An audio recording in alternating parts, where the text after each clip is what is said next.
Well, there's been a lot of talk lately about what big money is supposedly doing with this fragile ceasefire in the Middle East, and whether that means the market is about to rip higher, or whether this whole thing can turn around and punch investors in the face all over again. So in this video, we're going to separate the clean signal from the noise, and you're going to walk away feeling a lot calmer, a lot sharper, and a lot more prepared for what matters next. Today is Friday, April 10th in New York, so go ahead and tell me in the comments what day and date you're watching this from.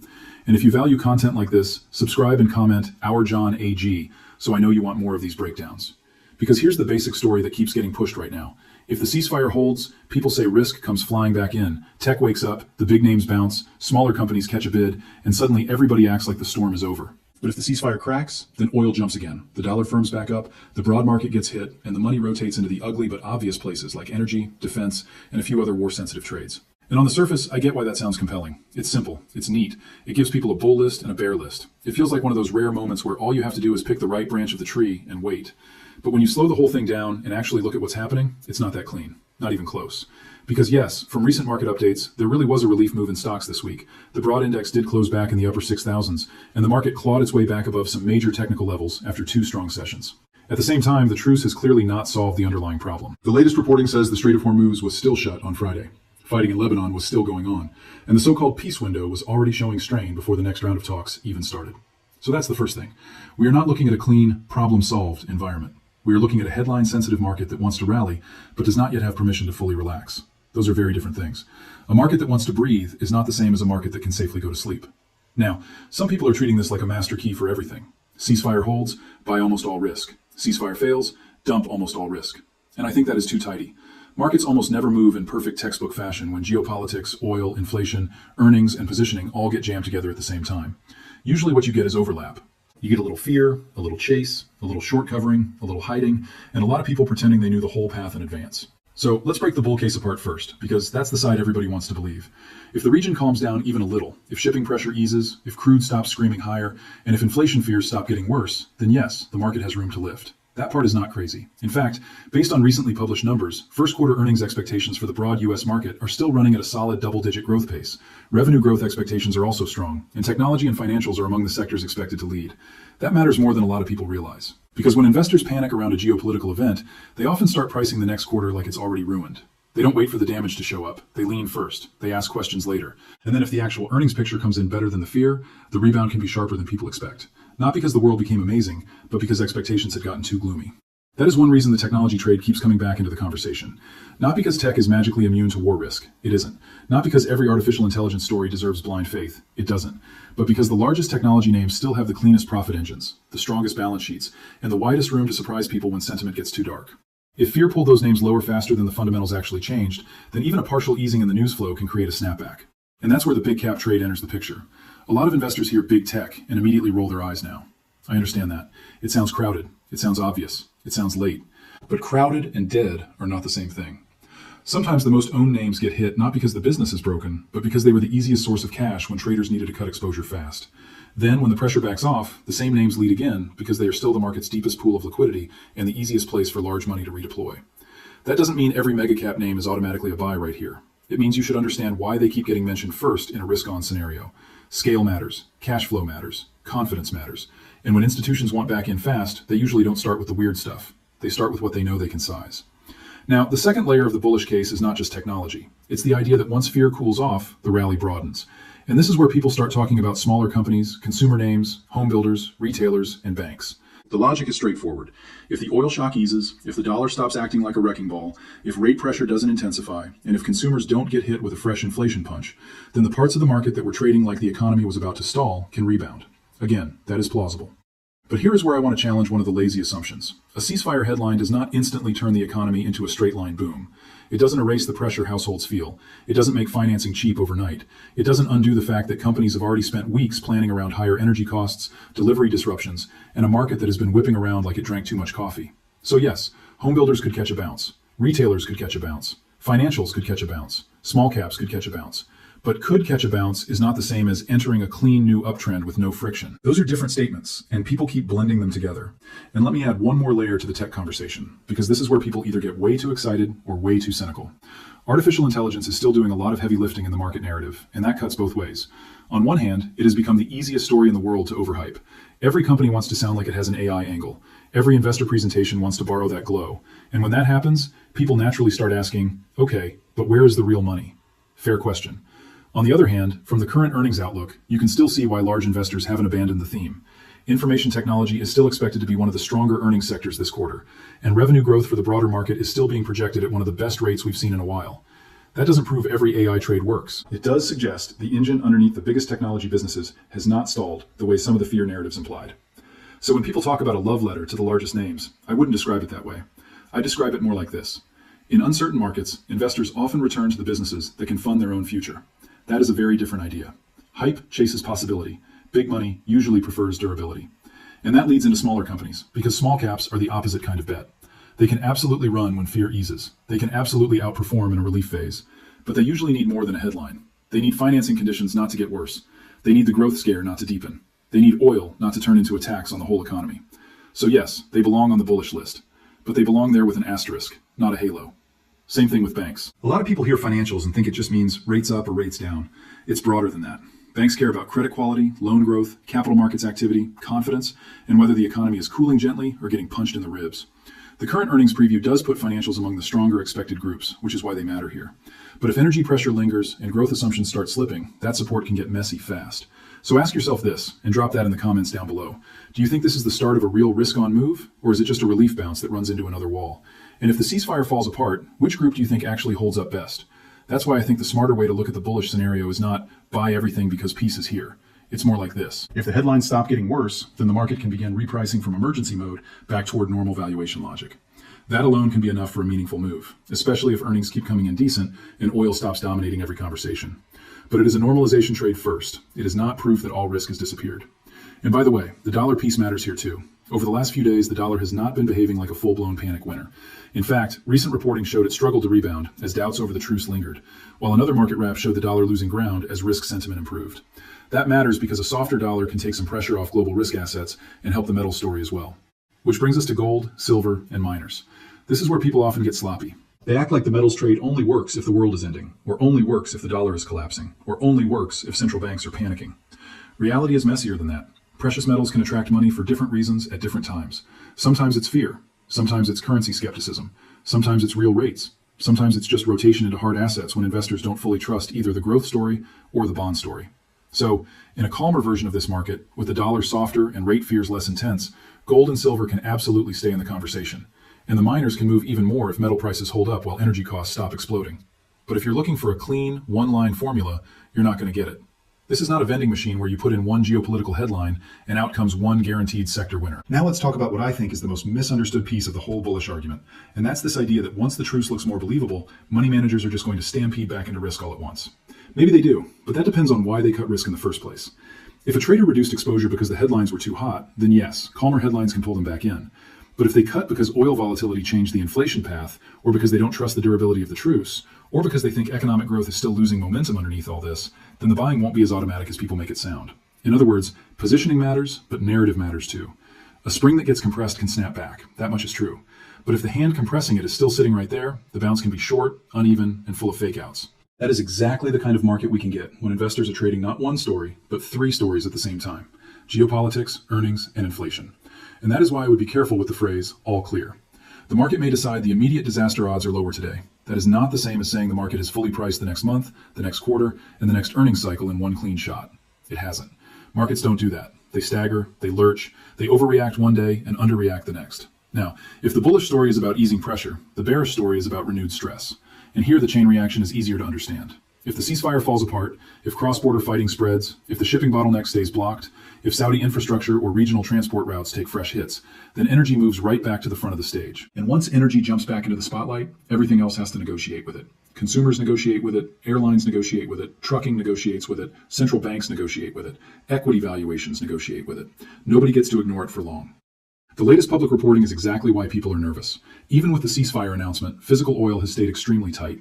Recent reporting said some refiners in Europe and Asia were paying prices close to $150 a barrel for prompt crude. And another report said physical grades were hitting record highs even while futures had dropped on ceasefire hopes. So if you've been wondering why traders don't fully trust the calm, that's your answer right there. The paper market blinked. The physical market didn't really believe it. That is a huge distinction. Because futures can fall on hope in about 10 seconds. A real supply chain takes longer to heal. Tankers don't teleport. Insurance costs don't vanish because a politician uses the word peace. Refiners don't suddenly pretend the route risk is gone. The real world moves slower than the trading screen, and sometimes that lag is where the best clue sits.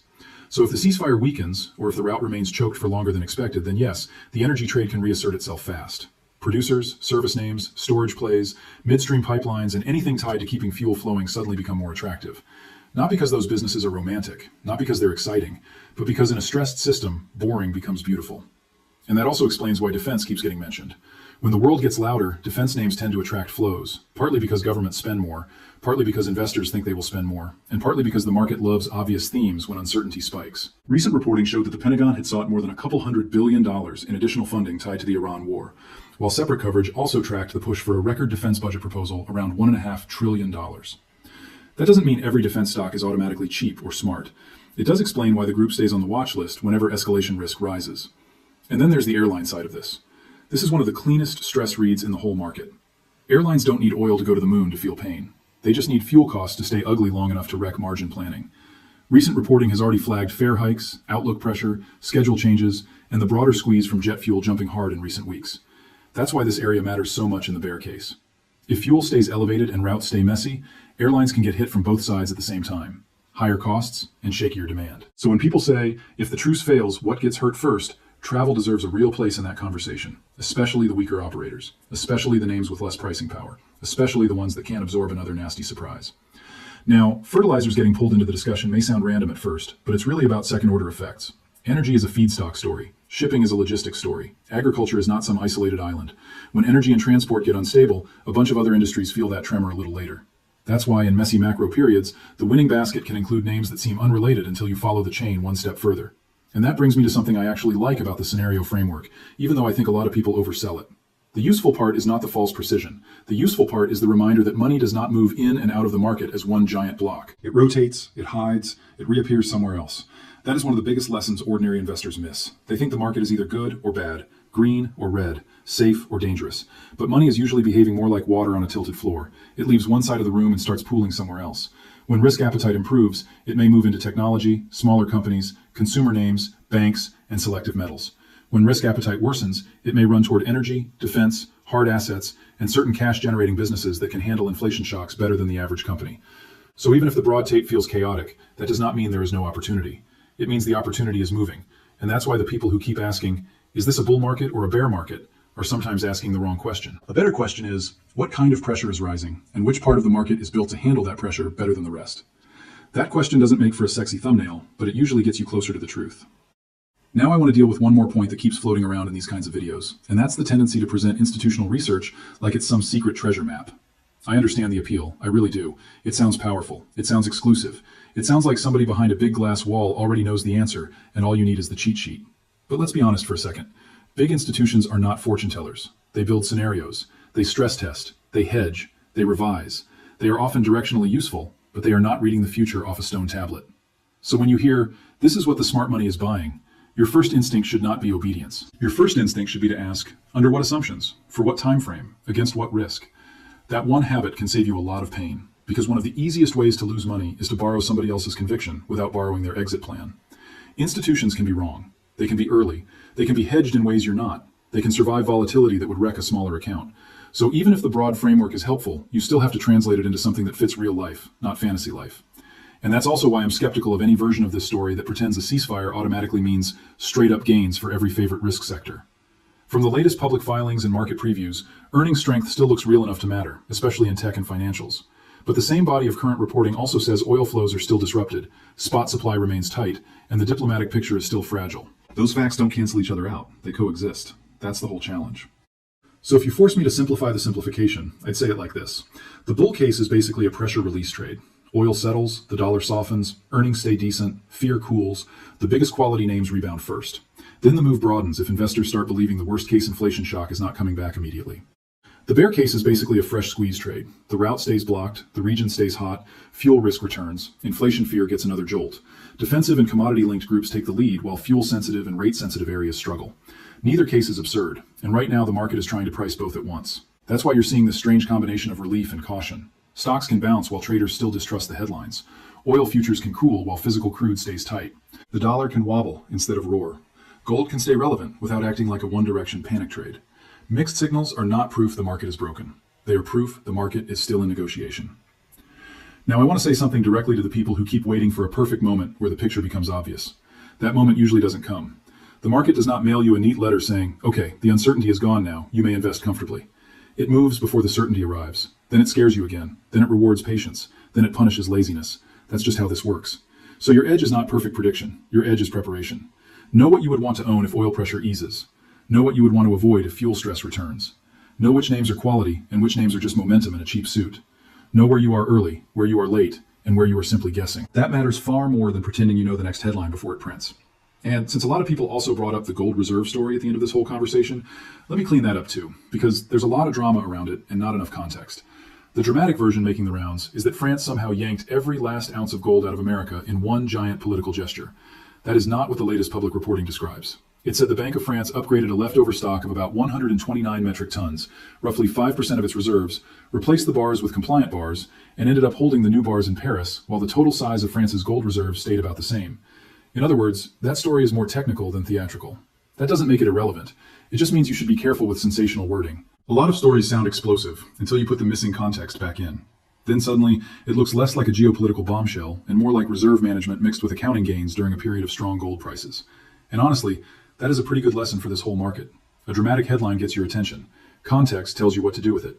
Without the second part, you are just trading adrenaline. Now, before I wrap this up, let me give you the clean, practical takeaway. If the truth starts looking more durable, the first places people will likely lean are the liquid quality growth names, then selected cyclicals, then the parts of the market that were hit hardest by fear and higher energy pressure. Tech stays important.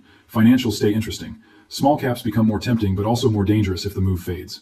Gold and silver stay on the board, especially if the dollar stays soft and investors want a hedge that is not pure panic. If the truce weakens, the watch list changes fast. Energy moves back to center stage, defense stays in the conversation. Certain inflation-linked and supply-sensitive industries can outperform. Airlines and other fuel-sensitive areas become much harder to love. And the broader market probably finds it tougher to pretend this is just a temporary scare. That's the map, not a prophecy, a map. And maps are useful because roads can still close after you print them. And that's why patience matters here. Not passive patience, not lazy patience, but active patience. The kind where you already know your watch list, you already know your levels, and you already know what evidence would make you change your mind. Most losses don't come from lacking information. They come from reacting too fast to noise, then pretending that reaction was a strategy. That mistake is expensive, and it's avoidable for ordinary people too. One more thing, and I mean this sincerely. If you're successful, share your success story in the comments so others can stay motivated. People need to hear that disciplined thinking still works, especially in markets like this where the noise gets so loud. Also, don't underestimate how much of this game is emotional. A lot of people want volatility to disappear because volatility feels rude. I get that. But volatility also reveals preference. It reveals where the market still has conviction and where it was only pretending. Fast moves expose weak hands, lazy narratives, overowned trades, and false certainty. That information is valuable if you're willing to watch it without panicking. And maybe that's the best way to end this, not with buy this now and not with sell everything, but with this. Don't confuse a scenario with a guarantee. Don't confuse institutional research with permission to stop thinking. Don't confuse one strong bounce with full safety. And don't confuse one scary headline with the end of all opportunity. Because there is still opportunity here. There really is. But it is not sitting still. It is shifting with every change in oil, every change in shipping flows, every change in earnings expectations, and every change in how much pain investors are willing to price before they hit the buy button again. So watch the ceasefire, yes. Watch crude, absolutely. Watch the dollar, definitely. Watch earnings, maybe more than anything. And then watch whether the market's reaction matches the story people are telling you. That last part is where the truth usually shows up first. If the headlines improve and the market cannot hold a rally, that tells you something. If the headlines stay shaky and the market keeps absorbing bad news, that tells you something too. Price is not everything, but it does have a way of embarrassing bad narratives. Subscribe to keep these breakdowns simple, sharp, and useful for you. And if this helped you think more clearly about the bull case, the bear case, and the real risks sitting in the middle, let me know. And just remember, this is for education and discussion only. I'm sharing how I'm reading the setup, not telling you what to buy, sell, or chase. Markets can humble anybody, so do your own work, know your risk, and make decisions you can actually live with.